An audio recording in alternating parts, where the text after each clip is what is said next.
मोहतरम सामईन इकराम, 19वें पारे में सूरह फुरकान है और इस सूरह फुरकान की आयत नंबर 63 से चंद आयत है जिन आयतों में अल्लाह ताला ने इबादुर रहमान यानी रहमान के बंदे, अल्लाह के बंदे कैसे होते हैं और उनकी क्या सिफात है वो बयान फरमाई है। कल के दर्स में आपने सुना था क़द अफ़लहल मुमिनून, उन ईमान वालों के बारे में जिन्हें अल्लाह ने जन्नतुल फिरदौस का वारिस बनाया है, या अल्लाह जन्नतुल फिरदौस में उन्हें दाखिल करेगा। इस आयत करीमा के अंदर में अल्लाह ने अपने नेक बंदों की कुछ सिफात बयान फरमाई है।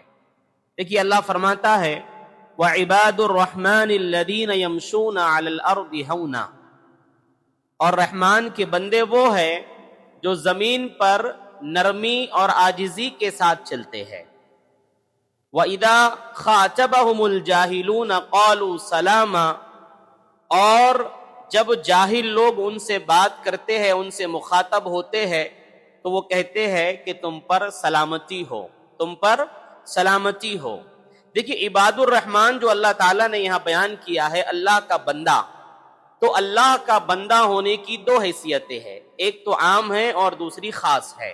पहली हैसियत कि अल्लाह ताला रब है, बाकी सारे के सारे उसके बंदे हैं। अब अल्लाह के बंदों के अंदर में ईमान वाले भी आ गए और गैर ईमान वाले भी आ गए, नेक भी आ गए और गुनहगार भी आ गए। ये सारे के सारे भले ही अल्लाह को ना माने, लेकिन आम माना के अंदर में ये अल्लाह के बंदे हैं। और दूसरा खास माना या दूसरी हैसियत बंदा होने की ये है कि अल्लाह ताला माबूद है, अल्लाह ताला माबूद है और ये उसकी इबादत करने वाला है, ये उसकी इबादत करने वाला बंदा है। अब इसके अंदर में अंबिया है, औलिया है, मुत्तकीन है, वो तमाम लोग जो नेक आमाल करते हैं अल्लाह ताला को राजी करने के लिए, अल्लाह को मनाने के लिए, वो सारे के सारे भी अल्लाह के बंदे हैं। तो ये खास माना में है, दूसरी हैसियत में है।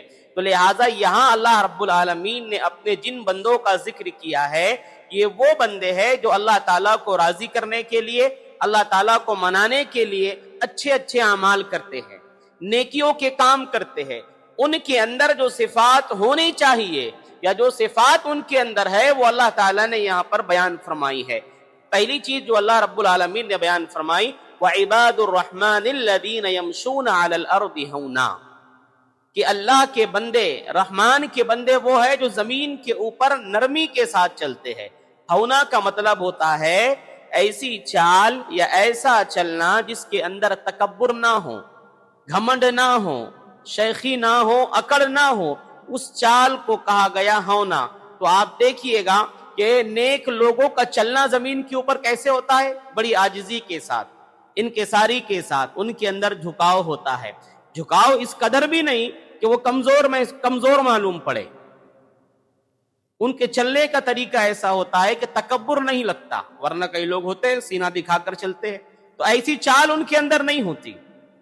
वो बड़ी अदब, एहतराम और वकार के साथ जमीन के ऊपर चलते हैं। और जब कोई बंदा उनसे मिल जाए तो एक ईमान वाले का मामला कैसा होता है, अगर कोई उसका भाई उसको मिल जाए तो वो उसको देखकर सलाम कर देता है, उसको देखकर मुस्कुरा देता है। अल्लाह के नबी सल्लल्लाहु अलैहि वसल्लम ने फरमाया कि तुम्हारा अपने भाई को देखकर मुस्कुराना ये भी तुम्हारे लिए क्या है, सदका है। अच्छा, मैं एक सवाल आपसे पूछता हूं, हमारे प्यारे रसूल सल्लल्लाहु अलैहि वसल्लम की चाल कैसी थी? हमारे नबी करीम सल्लल्लाहु अलैहि वसल्लम जमीन के ऊपर कैसे चलते थे?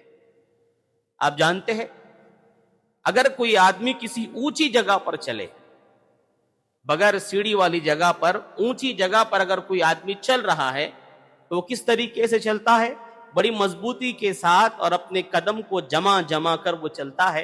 अल्लाह के नबी सल्लल्लाहु अलैहि वसल्लम की चाल ऐसी ही थी। तो अल्लाह ने कहा व इबादुर रहमानिल्लज़ीना यमशूना अलल अर्दि हौना, आजिज़ी के साथ रहमान के बंदे जमीन पर चलते हैं।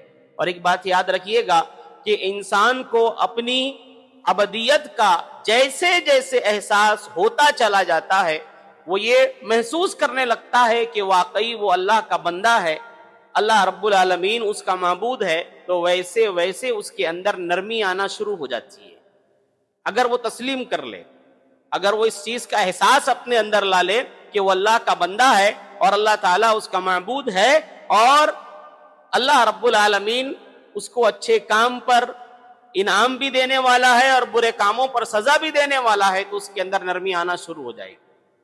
پھر دوسری صفت بیان کی گئی کہ وَإِذَا خَاطَبَهُمُ الْجَاهِلُونَ قَالُوا سَلَامًا، کہ اب راستے میں چلتے ہوئے اگر کوئی جاہل ان سے ٹکرا جائے، کوئی بے وقوف ان سے ٹکرا جائے اور اگر وہ کچھ برا بلا ان کو کہہ دے یا دیکھ کر اشارے کرنے لگے تو یہ جواب میں ویسی برا بلا نہیں کہتے، یہ جواب میں اس کے ساتھ وہ حرکتیں نہیں کریں گے، بلکہ ان کا معاملہ کیا ہوتا ہے؟ السلام علیکم، سلام کر کے بات کو ختم کر دیے اور آگے چلے گئے.